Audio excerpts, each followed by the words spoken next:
अस्सलाम वालेकुम स्टूडेंट्स। हमारा आज का टॉपिक है ATP, adenosine triphosphate. Adenosine triphosphate adenosine triphosphate एक मॉलिक्यूल है जो कि हमारी बॉडी सेल्स के अंदर प्रेजेंट होता है।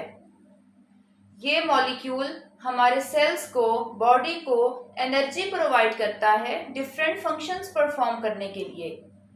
Different body functions, for example movement, different हमारे जो सिस्टम हैं, digestive system, respiratory system, cardiovascular system, circulatory system, उसके बाद रिप्रोडक्शन, और इसी तरह से जो हमारी बॉडी में ट्रांसपोर्ट ऑफ ऑक्सीजन या ट्रांसपोर्ट ऑफ डिफरेंट मटेरियल है, ये सारे फंक्शंस परफॉर्म करने के लिए सेल को एनर्जी रिक्वायर्ड होती है। वो energy adenosine triphosphate molecule provide करता है जो कि सेल के अंदर प्रेजेंट होता है। एडिनोसिन ट्राइफॉस्फेट की शॉर्ट फॉर्म है ATP। एडिनोसिन ट्राइफॉस्फेट में 3 कंपोनेंट्स प्रेजेंट होते हैं। नंबर 1 है एडिनिन। एडिनिन क्या है? एडिनिन है double ring nitrogen base structure. 2 rings, nitrogen base के 2 रिंग्स जब अटैच होते हैं double ring nitrogen base structure को एडिनिन कहा जाता है। ये हम अपने लास्ट लेक्चर में डिटेल से पढ़ चुके हैं। नंबर 2 कंपोनेंट है ATP का राइबोज। राइबोज क्या है? 5 कार्बन शुगर को राइबोज कहते हैं। ऐसा शुगर या ऐसा कार्बोहाइड्रेट जिसमें 5 कार्बन एटम्स प्रेजेंट हो, 5 कार्बन एटम्स का रिंग बने, उसको कहते हैं राइबोज शुगर। नंबर 3 कंपोनेंट है इसमें ट्राइफॉस्फेट। ट्राइफॉस्फेट मींस 3 फॉस्फेट के ग्रुप्स, 3 फॉस्फेट एटम्स यहां प्रेजेंट होते हैं। जब एडिनिन और राइबोज शुगर एक दूसरे के साथ अटैच होंगे, बॉन्ड बनाएंगे, तो इस कंडीशन को, इस फॉर्म को कहेंगे एडिनोसिन। इस फॉर्म को कहेंगे एडिनोसिन।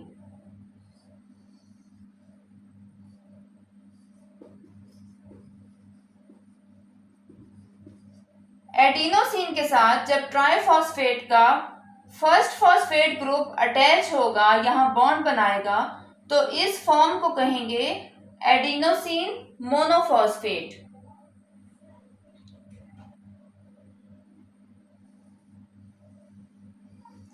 ये फॉर्म कहलाएगी adenosine monophosphate. Mono means 1, single. इसी तरह जब एडिनोसिन मोनोफॉस्फेट के साथ ट्राइफॉस्फेट का दूसरा फॉस्फेट ग्रुप अटैच होगा, ये बॉन्ड बनाएगा, तो इसको कहेंगे adenosine diphosphate. Adenosine diphosphate, di means 2।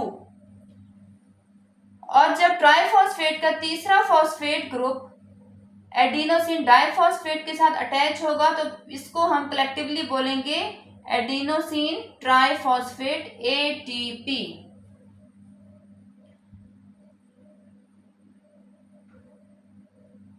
हमारी बॉडी में एडिनोसिन ट्राइफॉस्फेट प्रेजेंट होता है। Adenine, ribose and 3 phosphate group एक दूसरे के साथ अटैच होकर, बॉन्ड्स बनाकर ATP की फॉर्म में, एडिनोसिन ट्राइफॉस्फेट की फॉर्म में प्रेजेंट होते हैं। एडिनोसिन ट्राइफॉस्फेट,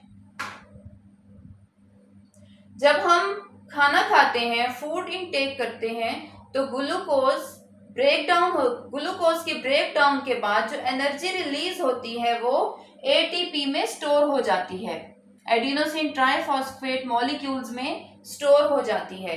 जैसे ही सेल को एनर्जी रिक्वायर्ड होती है, तो ATP अपनी एनर्जी ट्राइफॉस्फेट को देता है, जिससे हमारी बॉडी डिफरेंट फंक्शंस परफॉर्म करती है।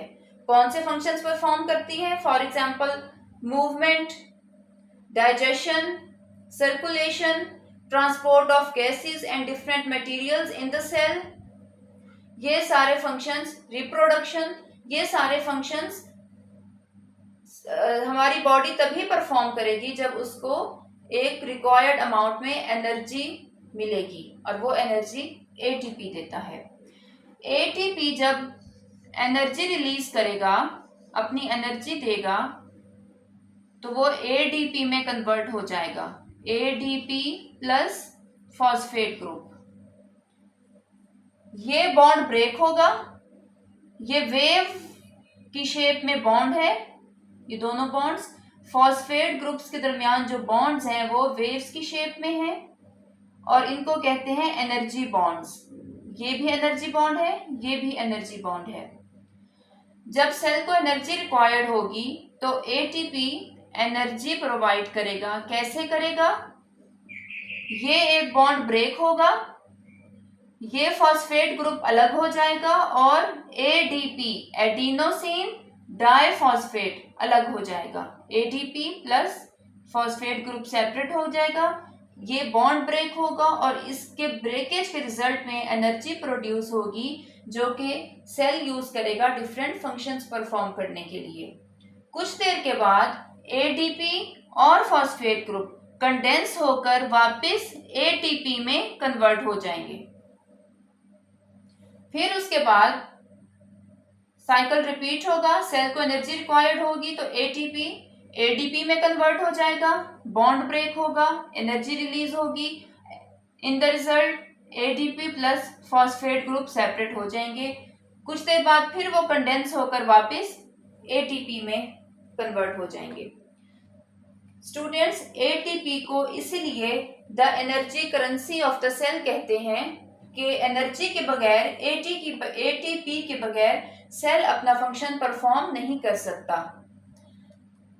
करेंसी मनी को कहते हैं, जैसा कि मनी के बगैर, पैसों के बगैर हम सरवाइव नहीं कर सकते सोसाइटी में, उसी तरह हमें अपने डिफरेंट नीड्स के लिए, ज़रूरियात ज़िंदगी पूरी करने के लिए पैसों की ज़रूरत होती है, मनी की ज़रूरत होती है। उसी तरह सेल को अपनी एनर्जी, अपने फंक्शंस परफॉर्म करने के लिए एनर्जी की ज़रूरत होती है, जो कि ATP molecules, adenosine triphosphate molecules provide करते हैं। स्टूडेंट्स, ये था हमारा आज का लेक्चर। होपफुली आपको पसंद आया होगा। नेक्स्ट वीडियो का वेट कीजिएगा। Thank you. अल्लाह हाफिज़।